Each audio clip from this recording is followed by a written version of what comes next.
Ever pondered why we carve pumpkins and collect candy on the 31st of October?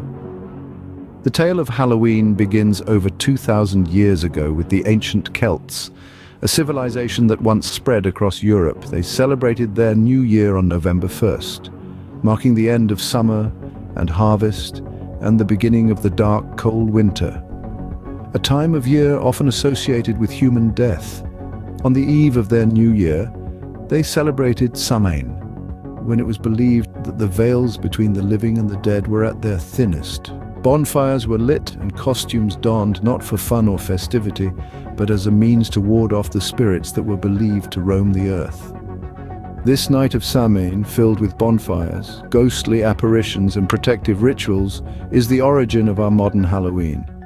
So Halloween's roots can be traced back to a time when it was much more about ghosts and less about candy. But how did the ancient Celtic festival of Samhain transform into the Halloween we know today, you may ask? Well, it was a journey that began when Christian missionaries arrived in Celtic lands around the 7th century. Their aim, to alter the spiritual practices of the Celtic people. In their efforts to convert the Celts, the missionaries started to merge Samhain with Christian traditions.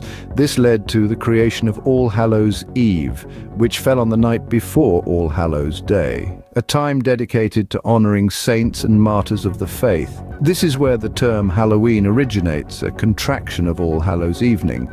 In medieval times, a tradition known as souling was introduced. On All Hallows' Eve, the poor would go from door to door offering prayers for the dead in exchange for soul cakes, sweet pastries given out by the well-off. This practice was encouraged by the church as a substitute for the pagan tradition of leaving food and wine for roaming spirits. Around the same time, the custom of guising emerged. Folk would dress in disguises and recite verses or perform tricks in exchange for food or coins. This was believed to be a way of imitating and thus appeasing the spirits. Fast forward to the 19th century, when a wave of Irish and Scottish immigrants arrived on American shores. They brought with them their Halloween traditions, including souling and guising, which gradually evolved into the trick-or-treating we know today. They also introduced the carving of jack-o'-lanterns, a practice derived from an old Irish myth about a man named Stingy Jack, who tricked the devil and was subsequently condemned to roam the earth with only a carved-out turnip to light his way. These customs took root and spread throughout the United States, eventually morphing into a community-centered holiday characterized by child-friendly activities such as trick-or-treating, costume parties, and fun-filled parades. So, a blend of Celtic, Roman, and Christian traditions, along with a dash of American ingenuity, gave us the Halloween we know and love today. Halloween has come a long way from its ancient roots, so what does it look like today? In our modern era, Halloween is a holiday of spooktacular proportions. It's become a commercial behemoth with billions spent on costumes, decorations, and of course candy. The United States might be the epicenter of this Halloween hysteria, but the holiday has spread its spectral wings to other parts of the world too. Halloween today is a playground for the imagination. It's a night where you can be anyone or anything you want to be. Costume parties have become a staple of the season, inviting us to step into the shoes of superheroes, villains, and mythical creatures. But Halloween isn't just about the costumes. The holiday has also carved out a space for other traditions.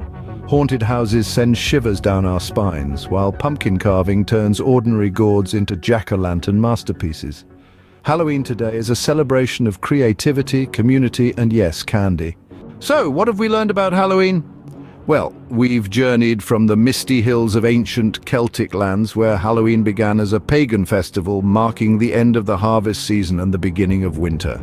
The Celts believed that on this night, the boundary between the worlds of the living and the dead blurred, allowing spirits to roam freely. We've seen how this ancient tradition was transformed by Christian influences, morphing into All Hallows' Eve, a night of prayer before All Saints' Day. The custom was further shaped by American influences, leading to the Halloween we know and love. In its modern form, Halloween has become a popular commercialized holiday.